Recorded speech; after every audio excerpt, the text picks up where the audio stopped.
ግመልና ኮሚቴ።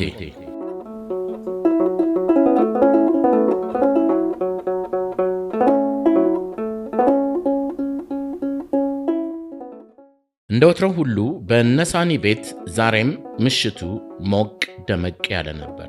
ስፋቱ 5 በ4 ሜትር በሆነ ወለል ላይ ከጥግ እስከ ጥግ ዝም ያለ ከለር ያለው የባህር ማዶ ምንጣፍ ተነጥፏል።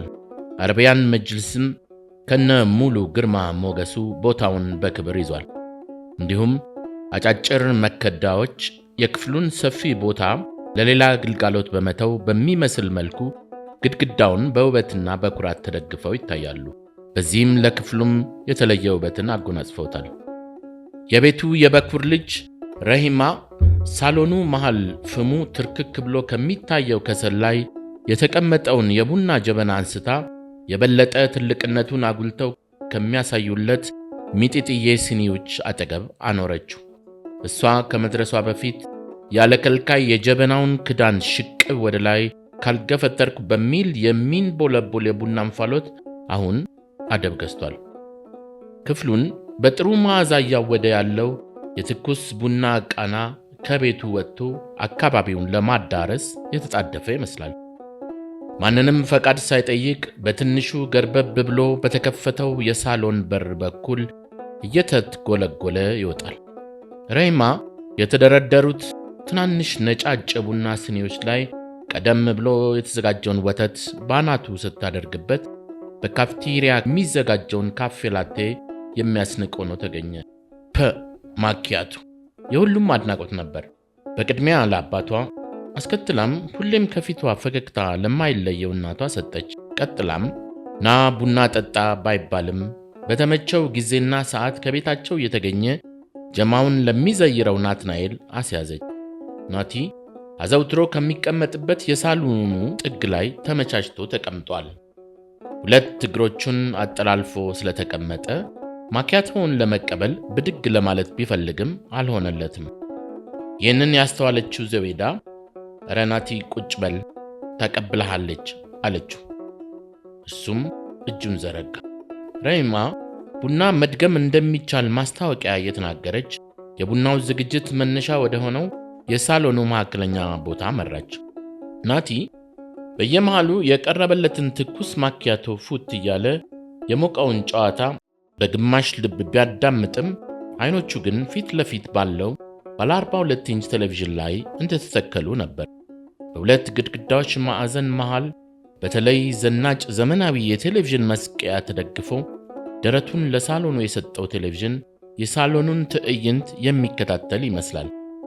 በሚተላለፈው የቴሌቪዥን ፕሮግራም መሃል ድንገት ጭው ባለ በረሃ ላይ ረዥም ሰልፍ ሰርተው አንዱ የሌላውን ኮቴ ተከትሎ የሚተሙ የበረሃው መርከብ በሚል መጠሪያ የሚቆላመጡት ግመሎች ምስል ገጭ አለ። ግመሎቹ ከአካባቢው ጋር አብሮ ለመጓዝ ተፈጥሮ አብዝታ በቸረቻቸው አፈጣጠራቸው ለመጠቀማቸው ቦታው ምስክር ነው። በዛ ስፍራ ነፋሱ ያገኘውን ሁሉ ባለ በሌለ ኃይሉ ጠራርጎ ካልወሰድኩ እያለ ደቃቁን የአሸዋ አቧራ ቀጥ አድርጎ አቁሞታል። ሐሩሩ ያለ ከልካይ ከስሩ ያገኘውን ፍጡር ሁሉ በማይቋቋመው የሙቀት ሻወር እያጠበው ነው። ግመሎቹ ግን በሚገርም ሁኔታ የእግር ዱካቸውን ብቻ ባሸዋው ላይ እየተዉ ምንም እንዳልተፈጠረ በረሃውን እየሰነጠቁ ረድፋቸውን ይዘው እየተጓዙ ናቸው። ናቲ በሐሳቡ ከእንስሳቱ ጋር በሚጓዝ በሚመስል ስሜት ውስጥ ነበር። በመሃል ናቲ ሁሌም ግመሎች ባየው ቁጥርና ስላፈጣጠራቸው ባሰብኩ ጊዜ የሰማሁት አባባል አግራሞት ይጭርብኛል አለ። የመጀመሪያ የማኪያቶ ፍጆታውን አጣጥሞ እጁን በድጋሚ ወደ ልጁ እየዘረጋ የነበረው ሳኒም የዘረጋውን እጁን ሳያጥፍ አይ ናቲ፣ የአግራሞት ምንጭማ በደንብ አውቀዋለሁ፣ ከፈለክ ልነግርህ እችላለሁ አለ እየሳቀ። ናቲም ወደ ሳኒ ባለቤት ዙቤዳ እየተመለከተ ታይዋለሽ፣ ይህን ወገኛ ደርሶ ነቢይ ነኝ ማለትም ይቃጠዋል አላት። ዙቤዳ እጇ ላይ ያለውን ሪሞት አጠገቧ ወደ ነበረው መክዳ ላይ ያስቀመጠች በፈገግታ ወደ ናቲ ዞር ብላ ናቲ ምን አለ እድሉን ስጠውና ወይ ነቢይ አልያም ነቢል መሆኑን እንላይ አለችው። ነቢል 3 ዓመት የሆነው የዙቤይዳ ታናሽ ወንድም ልጅ ነው። ናቲን ጨምሮ ሁሉም ሳሎን ውስጥ የነበሩት ሰዎች በሙሉ በዙቤይዳ ምላሽ ቤቱን በሳቅ አደመቁ። ነገሩን የባልና ሚስት መደጋገፍ አድርገው የወሰደው ናቲ ግን ጨዋታው የበለጠ ልብ አንጠልጣይ እንዲሆን መፈለጉን እንቅስቃሴው ያሳብቅበት ነበር። ይኸውልሽ ዙቤ፣ አንቺ የጓደኛዬን መላ አታውቂም። ሁሌም አስቀድሞ የሚለኝ አንድ ነገር አለ። ያችኑ ለማለት እንደሆነ ነቅጄበታለሁ አለ ናቲ። በዚህ ጊዜ ሳኒ ካፉ ላይ ነጠቅ አድርጎ ጉረኛ፣ እሺ ካወቅ ጀባ በለና አለው። የተመደበችበትን የሥራ ዘርፍ ብቻ በትጋት ስትከውን የነበረው ረሂማ ለጨዋታው ጆሮ መስጠቷንና ከቡና ማፍላቱ ጎን ለጎን የአባቷንና የጓደኛውን እኔ ነኝ ትክክል የሚል እሰጥ አገባ መከታተሏን በሚያሳብቅ ሁኔታ ሳቋን ለቀቀችው። ሳሎኑ የነበሩ አይኖች ሁሉ ወደ እርሷ አፈጠጡ። የሁሉም አይኖች ሁሉ ወደ እርሷ ላይ መሆናቸውን ያጤነችው ረሂማ አቦ ተፋቱኝ በሚል ስሜት ሳቋን አፍና ወደ መኝታ ክፍሏ እየተጣደፈች ገባችና በሩን የኋሊት ዘጋችው። ከጀማው እይታ ውጪ እንደሆነች ብታውቅም የታፈነ ሳቋን ግን ከሰዎች ጆሮ እንዳይደርስ መከልከል አልቻለችም። እናም በዜማ መልክ በረጅሙ ለቀቀችው። ረሂማ ከማንኛውም ሰው ጋር ለመግባባት ጊዜ የማይወስድባት፣ ነገሮችን ቀለል አድርጋ የምታይ፣ ምክንያታዊ የሆነች፣ በሃያዎቹ መጀመሪያ ዕድሜ ላይ የምትገኝ የአርባ ምንጭ ዩኒቨርሲቲ የኢንጂነሪንግ የትምህርት ክፍል የ2ኛ ዓመት ተማሪ ናት። ረሂማ እንዲህ እንደ ዛሬው በረፍት ጊዜ በቤተሰቡ መሃል ስትገኝም የእናቷን ኃላፊነት በመጋራት የቤተሰቡን ጉዳዮች በወግ በወጉ ትከውናለች። ታዲያ ለታናናሾቿ የእህታቸው በቤት ውስጥ መገኘት ለነርሱ የቅብጠት ጊዜ ሲሆን እንደ ልባቸው እንዲቦርቁም እድል ይሰጣቸዋል። ከዚሁ ነፃነት የመስጠት እድል ባልተናነሰም ሕፃናቱ በመልካም ስነ ምግባርና በእውቀትና በሰው ፍቅር ተኮትኩተው እንዲያድጉ በእነሱ ላይ የምታጠፋውን ጊዜ እንደ ትልቅ ኢንቨስትመንት እንደምትቆጥረው ባገኘችው አጋጣሚ ሁላ ትናገራለች። ዛሬም የቤቱ የበኩር ልጅ ያፈላችውን ቡና ፉት እያሉ አባቷ ሳኒ እና ጓደኛው እንዲሁም እናቷ የሚያነሱትን ሐሳብና የሚጥሉትን ጉዳይ በትኩረት እየተከታተለች ነው። ሆኖም በመደገፍ ወይም የተለየ የራሷን ሐሳብ ከማቅረብ ብትቆጠብም ስለ ጨዋታው ያላትን ድጋፍ ግን ከፊቷ ላይ በግልጽ ማንበብ ይቻላል። አጅሬ ግን ልጅ በመሃል ጨዋታውን ነጠቀችኝ እንጂ እኔማ ኢብሮ ነው እንደምትል አሳምሬ ያውቃለሁ አለ ናቲ ወደ ሳኒ ዞሮ የረሂማ ሳቅ መሆኑን ለመግለጽ ባገጩ ወደ እሷ እያመላከተ። ኢብሮ ከነ ሳኒ እና ናቲ ጋር በኮንዶሚኒየም ውስጥ በጋራ ከሚኖሩ ሰዎች አንዱ ሲሆን ከነሱ ጋር አብዝቶ ይቀራረባል። የበለጠው የግንኙነታቸው ምክንያት ደግሞ ሁሉም የጋራ ግቢው የሥራ አመራር ኮሚቴ አባላት መሆናቸው ነበር። በቅርቡ በማህበረሰቡ ተመርጠው የኮንዶሚኒየሙ አመራር አካላት ከሆኑት ሰዎች መሃል በድጋሚ የተመረጠው ኢብሮ ብቻ ነበር። ሙሉ ስሙ ደግሞ ኢብራሂም ኢሳ ይባላል። ናቲ አብዝቶ የሚጠቀመው ኢብሮ የሚለውን ነው። ሳኒ ክንዱ ስር የተቀመጠው መክዳ አስተካክሎ ምላሽ ሊሰጥ ሲደላደል ዙቢዳ በመሃል ጣልቃ ገብታ ናቲ በሞቴ ማን ነው ደግሞ ኢብሮ ስትል ናቲን ጠየቀችው። ናቲም ረዥም ሳቅ ሳቀ። ሳኒ የናቲን ሳቅ አላስጨርሶም። ዝም በይው ማሚ። ሳኒ ባለቤቱን ማሚ እያለ ነው የሚጠራት። የምር ግን ማሚ የሚለው ቃል አጣፍጦ ለመጥራት ውድድር ቢካሄድ ተፎካካሪዎቹን ሁሉ በዝረራ የሚያሸንፋቸው ሳኒ እንደሚሆን ጥርጥር የለውም። ፊደላቱን በየተራ የሚጠራበት ዘዬ፣ ቃላቱን የሚያወጣበት ቅላጼ አይደለም ለሌላ ሰው ለራሷ ለዙቤይዳ እንኳን መንዙማ ነው የሚሆንባት አለ ናቲ በመሃል ገብቶ። አልፎ አልፎ በንግግሯ መሃል እንግሊዘኛ ቋንቋን መቀላቀል ልምድ ያደረገችው ዙበይዳ አር ዩ ሲሪየስ ናቲ አለችው። ሳኒ የናቲን ምላሽ ሳይጠብቅ ማሚ ኢብሮ የሚለው እኮ የነዘምዘምን አባት ነው አላት። ነገሩ የሞኝ ዘፈን ሁሌም አንድ አይነት ነው። አየሽው ባለቤትሽን? ጓደኛዬ ያስገድድህ አለ? አሁን ያለ ቦታው ተረትና ምሳሌው ምን አመጣው ሲል ሳኒ ካፉ ነጠቅ አድርገው እስኪ ከኤብሮን ሌላ ማጣቀሻ ጥራና እኔ ልቀጣ አለው። ሳኒ ለናቲ አብዛኛውን ጊዜ ለጨዋታው ዋቢ የሚያደርገው ኢብራሂምን መሆኑን ጠንቅቆ ያውቃል። የሁለቱን ጨዋታ በጥሞና ስትከታተል የነበረችው ዙበይዳ እኔ ደግሞ የማውቀው የሞኝ ለቅሶ መልሶ መላልሶ የሚል ነው ብላ ሁሉንም ፈገግ አስደረገቻቸው። ኢብሮ ከናቲ ቀደም ብሎ በጋራ የመኖሪያ ሕንፃ ነዋሪዎች የሥራ አመራርነት ያገለገለ በመሆኑ አሰራሩን በሚገባ ከማወቁም በላይ የመተዳደሪያ ደንቡን አንቀጾች አንድ በአንድ ያለምንም ረዳት በቃሉ ይወጣዋል። ኢብሮ በኮሚቴ ውስጥ ያለው ተሳትፎና ሚዛናዊና ምክንያታዊ ቢሆንም አልፎ አልፎ ግን በትንሹም በትልቁም ጉዳይ ቶሎ ስለሚበሳጭ ሐሳቡን ለማስረዳት ማንኛውንም አካላዊ እንቅስቃሴ ይጠቀማል።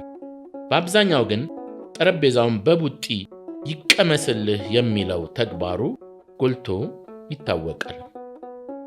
ሆኖም ኢብሮ በጥሞናና በመግባባት የሚወያይ ሰው ካለ በሐሳብ ለማሸነፍና ለመሸነፍ ችግር የለበትም። ሁሌም የሚገርመው ኢብሮ ንዴቱ ትንሽ ከበረደለት በኋላ ገና የስብሰባ ማጠናቀቂያ ከመሆኑ አስቀድሞ እንደው ወንድሞቼና እህቶቼ አፉ በሉኝ፣ በውስጤ እኔ ልሙት ምንም ነገር የለም፣ ይቺ ስኳር ረብሻኝ ይላል። ግን ይህን ባህሪውን እርግፍ አድርጎ መተው አልቻለም። የኮሚቴው ጽሕፈት ቤት ኃላፊ በጡረታ ላይ የሚገኙትና አስቀድሞ በመምህርነት ለረጅም ዓመታት የቆዩት አቶ ስዩም ናቸው። እኚህ ሰው ኢብራሂምን ብዙ ጊዜ ታግሰውና ችለው ስላቃታቸው ከሱ ጋር ካላናገርኩት አይደርስብኝም ብለው ንግግሩን ትተውታል። ነገር ግን ኮሚቴው በሚያስተዳድረው ጽሕፈት ቤት ውስጥ በኃላፊነት እየሰሩ ይሄ ሐሳብ እንደማያዘልቃቸው አሳምረው ያውቃሉ።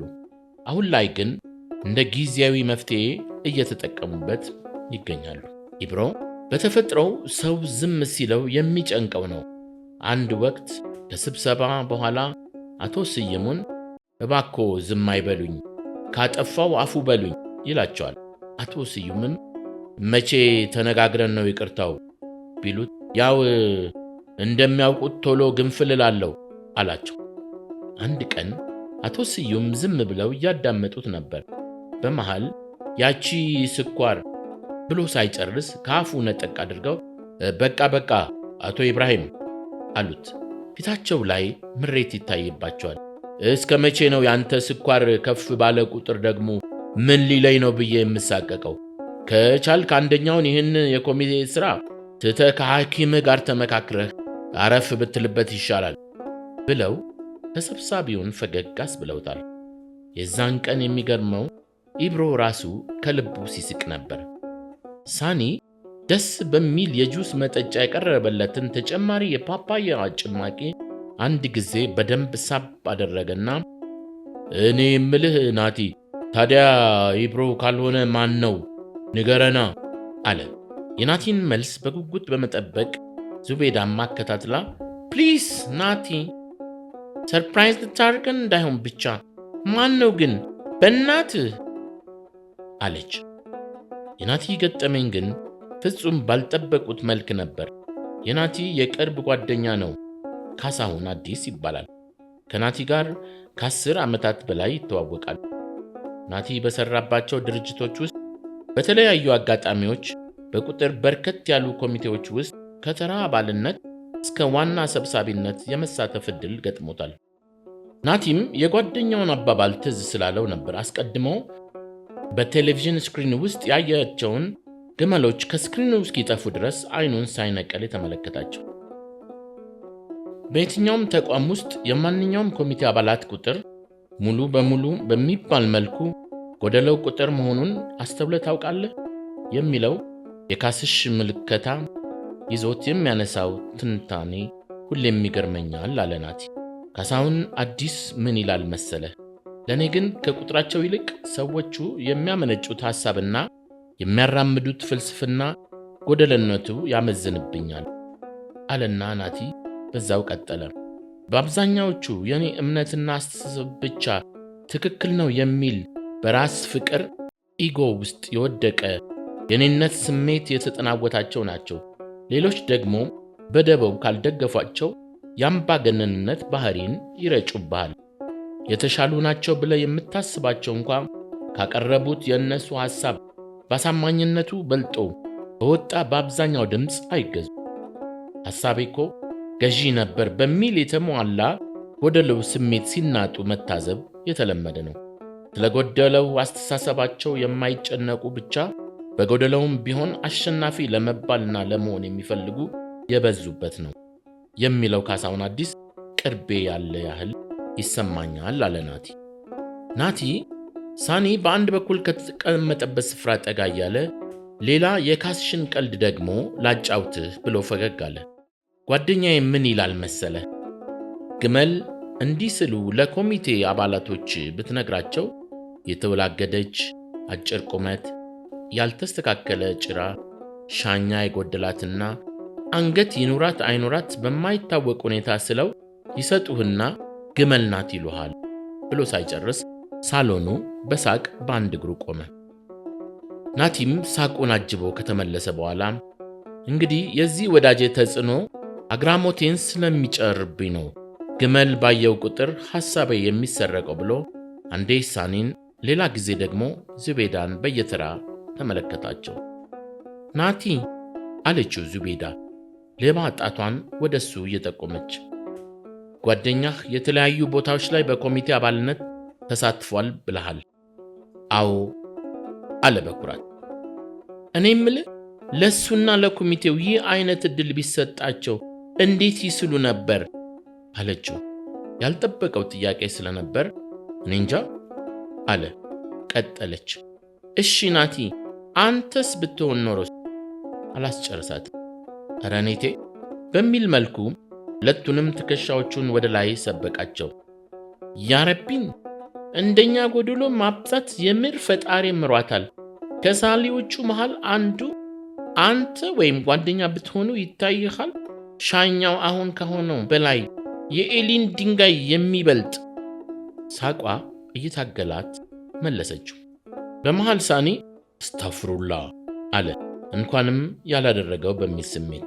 የሶስት ሴት ልጆችና የአንድ ወንድ ልጅ ወላጆች የሆኑት ዙቤዳ እና ሳኒ በትዳር ረዥም ዓመታት ቆይተዋል። በዚህም በሚኖሩበት የኮንዶሚኒየም ግቢ ውስጥ ለመልካም የትዳር ጥምረት ተምሳሌት ናቸው። ዙቤዳ ከእናትነት ማዕረግና ኃላፊነት ውጪ ለትምህርት ያላት አመለካከት የተለየ ነው። በዚህ ሁሉ የቤተሰብ ኃላፊነትና ልጆቿን ተንከባክባ ከማሳደግ ውጪ በዚህም ውጣ ውረድ ውስጥ ሁሉ እግሯን ሙሉ በሙሉ ከትምህርት ቅጥር ግቢ ውስጥ ነቅላ አታውቅ። ይህ ድካሟ ፍሬ አፍርቶ ዛሬ ሁለተኛ ዲግሪዋን ለመጨረስ አንድ ወሰነ ዓመት ብቻ ይቀራታል። የእሷን ህልምውን በማድረግ ረገድ ደግሞ የሳኒ አበርክቶ ጉልህ ድርሻ ይይዛል። ሳኒ ከነናቲና ኢብራሂም ጋር በሚሳተፍበት የግቢው የሥራ አመራር ኮሚቴ ውስጥ ነገሮችን በቅንነት ያለ ማወሳሰብ እንዲያልቁ የሚፈልግ ሰው። እንደ ናቲ ጓደኛ አባባል ኮሚቴ ውስጥ በሚነሱ ወይም ጎደሎ ሐሳቦች ሁሌም እንደተበሳጨ ነው። ለምን ነገሮችን አጣመን እናያለን? ምንድነው ችግሩ? ቀላል ብናደርጋቸውስ የሚል አመለካከት አለው። በሌላ በኩል ደግሞ አስቀድሞም በጭራሽ የማያሰሩና በክፍተት የተሞሉ ናቸው ተብሎ የሚፈረጁትን መመሪያዎችና ደንቦችን አምርሮም ይቃወማል። ደንብና መመሪያው አይፈቅድም የሚሉትን የኮሚቴ አባላት የጎደሎ ሐሳብ አቀንቃኞች አድርጎ ነው የሚወስዳቸው። ያመነጨውን ሐሳብ ባልጠበቀው መንገድ ሲወስዱበትና ሲያወላግዱበት ብስጭት ይላል። በየዋህነት የሚሰነዝረውን ሐሳብ በአመክንዮ ከማስረዳት ይልቅ ከመመሪያ ጋር አያይዘው በማቆላለፍ ያጣጥሉበታል። ያኔ ሳኒን ያለማየት ነው። እሱም በተራው ከሱ በተቃራኒው ያሰቡትን በሙሉ በነገር ቡጢ ይነርታቸዋል። የኮሚቴው ሌላ ጎደሎ በሳኒ ስም ይመዘገባል። ይሁን እንጂ ከአባላቱ መሃልም ጎደሎውን ለመሙላት ያቅማቸውን የሚታትሩ ስላሉ የነሳኒን የምላስ ቡጢ በክፋት መንገድ አይወስዱበት። ይህ ሁሉ ሲሆን ግን የሳኒ ቅንነት ይበዛል። ዙቤዳ የተደገፈችውን ትራስ እያስተካከለች በድንገት በሞቀ ስሜት ውስጥ ሆና ይነው ናቲ፣ ከሳኒ ጋር በትዳር 25 ዓመታት በላይ አሳልፈናል አለች። በዚህ ሁሉ ጊዜ ውስጥ ግን ወላሂ በመሃላችን ነው የሚባል የጎላና አስታራቂ የጋበዘ ግጭትና ያለ መግባባት የተፈጠረበትን ጊዜ በጭራሽ አላስታውስም ብላ የሳኒን ማረጋገጫ ለማግኘት ወደሱ ዞራለች። ሳኒም ብዙ ጊዜ አልወሰደም። በሐሳቧ መስማማቱን ጭንቅላቱን በማወዛወዝ ገለጸላት። ይልቁንም ሳኒን ያናድደው ይሆናል ብለን የምናስበውን ነገር በተቻለ መጠን አስተካክለን በሚመች መንገድ አበጅተን ነው የምንጠብቀው። ይኸው ናቲ፣ አንተም እንደምታየው we are happy አለች ዙቤዳ። ሳኒም ብዙ ጊዜ አልወሰደም። በሐሳቧ መስማማቱን ጭንቅላቱን በማወዛወዝ ገለጸላት። ይልቁንም ሳኒን ያናድነው ይሆን ብለን የምናስበውን ነገር በተቻለ መጠን አስተካክለን በሚመች መንገድ አበጅተን ነው የምንጠብቀው። ይኸው ናቲ፣ አንተም እንደምታውቀው we are happy አለች ዙቤዳ። ለናቲም የዛሬው ጨዋታችሁ በውስጤ ሲመላለስ የቆየውን የረዥም ጊዜ ሐሳቤን በውይይታችሁ ውስጥ እንዳገኘው አግዞኛል፣ ምስጋና ይገባችኋል አለችው። የሚገርምህ ሳኒ የግቢው ኮሚቴ አባል ሆኖ ሲያገለግል ይህ የመጀመሪያው አይደለም። ግን አሁን በአዲስ መልክ በተዋቀረው ኮሚቴ ውስጥ አባል ከሆነበት ጊዜ ጀምሮ ወደ ስብሰባ ሄዶ እስኪመጣ ድረስ እንዳለ ቤተሰቡ ሲጨነቅ ያመሻል። ዛሬ ደግሞ ምን ይባባሉ ይሆን? ሰው ያስቀይም ይሆን? ተናዶ ይመጣ ይሆን? ባሄድ ይሻል ነበር እንዴ? ወዘተ እንላለን። አለመታደል ሆኖ ነው እንጂ ሐሳብ እኮ ከአንድ ብርቱ ሁለት መድኃኒቱ እንደሚባለው ሁሉም የበኩሉን ጡብ በማስቀመጥ የተሻለ ነገር ለማህበረሰቡ ለማበርከት ነበር። ግን ሰው እንዴት በቀናነት የሰውን ሐሳብ ማስተናገድ ያቅተዋል?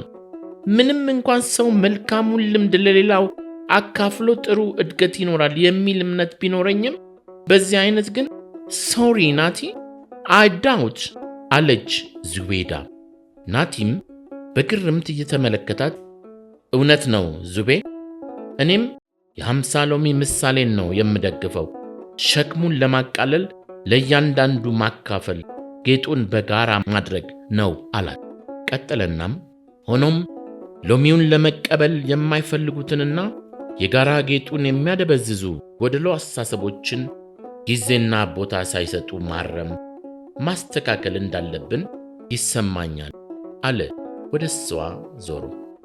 በመሃል ረሂማ ዳድ ይኸውልህ፣ ስለ ኮሚቴ አሰራር ብዙም ሐሳብ የለኝም፣ ግን ካምፓስ ያለን የጋራ ሥራ ግሩፕ አሳይመንት ሲሰጠን ከጅምሩ እስከ ፍጻሜው ድረስ ጎደሎ ሐሳብ በሽ ናቸው አለች። ረሂማ ቀጠለችና ውድ አባቴ፣ ካንተ የሚጠበቀው ኃላፊነት ጥሩ ላልሆነ ምስል ልቦናን መዝጋት፣ አስተዋጽኦው ትልቅና የማይናቅ ለሆነው ደግሞ ዓይንህን መክፈት፣ ጆሮውን መስጠት ብቻ ነው ዳድ። ካለበለዚያ ግን በእነዚህ ሁለት ጫፎች መሃል የሚያመላልስህን የጊዜ መንገድ የሚከረችምብህ ከሆነ ለምን ብለህ አባቴ በጊዜ ከኮሚቴ አባልነት መልቀቅ የተሻለ አማራጭ ነው እልሃለሁ አለች ፈርጠም ብላ። በልጁ አስተያየት የተደመመው ሳኒ የጎደለውን ሐሳብ አላህ ይሙላልን አለ። አልሐምዱሊላህ ፍክት ባለ ፊት በቀጭን ድምፅ ከሳሎኑ አንደኛው ጥግ የዙቤ ድምፅ እየመጣ ነበር። ሳኒ የባለቤቱን ምስጋና ተከትሎ አላሁ አክበር አለ። የሱም ፊት ፍክት እንዳለ ነው። ናቲ ረሂማን አተኩሮ በግርምት ሲያስተውላት ያሳድግሽ ትምህርትሽን ይግለጽልሽ የሚል ይመስላል በሐሳቡ።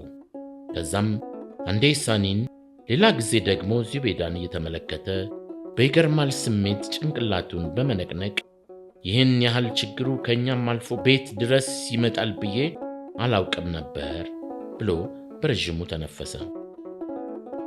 በል ወንድሜ አለ ናቲ ወደ ሳኒ ባገጩ እያመላከተ፣ ከእንግዲህ ጎደሎቻችንን ይዘን ወደ ቤተሰቦቻችን ላለመምጣት ከቻልን እዛው ቦታው ላይ በማከም ካልሆነም እዛው ቦታው ላይ ለመተው ቃል ግባልኝ አለው ንግግሩን ጎተት እያደረገ።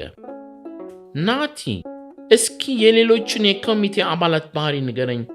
Is there any secret? አለች ዙቤዳ። ናቲ ግማሹን ጠጥቶ ያስቀመጠውን የሎሚ ጁስ አነሳና በረዥሙ ሳብ አደረገና አይ ዙቤ፣ የምን ሴክሬት? እንኳን ይቺ አጭር ጊዜ ሌሊቱንም ብንነጋገር አይበቃም አላት።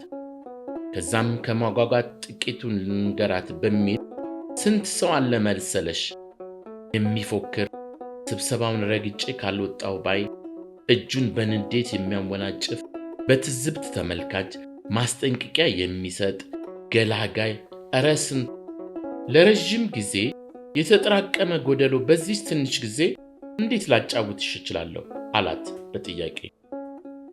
ባይሆን የኮሚቴን ሁሉንም ስራዎች እጀ ሰባራ ማድረግ ስለማይገባ ይበል ይሁን አበጃችሁ የሚባልላቸውን ሸግዬ ተግባራት ይዤ የዛሬ ሳምንት እዘይርሻለሁ አለ።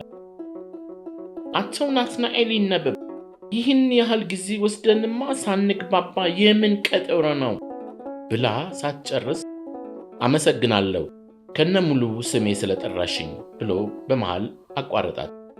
ዙሜዳ በመሃል ባቋረጣትም አልለቀቀችውም። ለኮሚቴ ሰብሳቢማ ሲያንስ ነው ብላ ጨዋታውን ላቆረፈደባት ናት ፈጣን ምላሽ ሰጥታ ቀድሞ ወደ አነሳው ጨዋታ ተመለሰች። እውነቴን እኮ ነው ናቲ ስትለው ምኑን አላት ግራ በተጋባ ሁኔታ። ዙቤዳ አስቀድሞ እንደተዘጋጀበት አስተያየት ሰጪ በነገሩ ላይ ያላትን ሐሳብ አስፋፍታ ማብራራቷን ቀጠለች። ብንችል በሰለጠነ መንገድ በጋራ ነገሮችን መስመር ማስያዝ፣ ካልሆነም ተቻችለን የሁሉንም ሐሳብ ተቀብለው በምክንያታዊነት መሞገት እና ልዩነትን መቀበል ነው አለች። ቀጠለችናም ካለበለዚያማ አብሮነታችን ላይ የተመሰረተውን የጉርብትና መሰረት እንዲናድ መፍቀድ ይሆንብናል።